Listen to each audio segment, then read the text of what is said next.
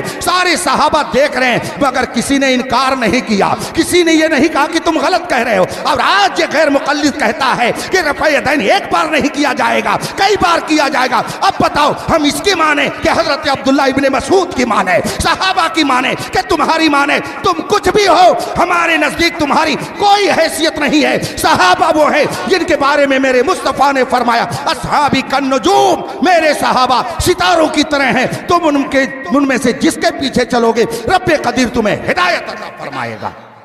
اس لیے جو لوگ اس جھگڑے میں پڑے نا ان کا کان پکڑ کر کے اختر حسین قادری کے حوالے کر دو، اور نہ میں دکھا دوں کہ کل کے رضا ہے خنجرے خونخوار برقبار، آدھا سے کہہ دو خیر منائے نا۔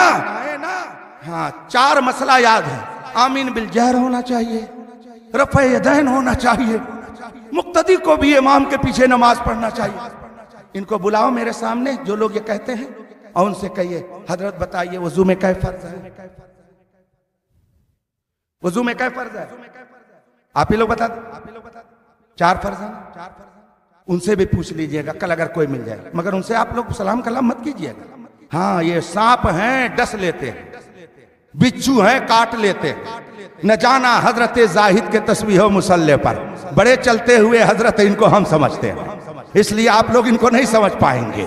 سانپ کو پکڑنے کا کام اگر خود ہر شخص کرنے لگے گا تو یہ قبرستان بن جائے گا۔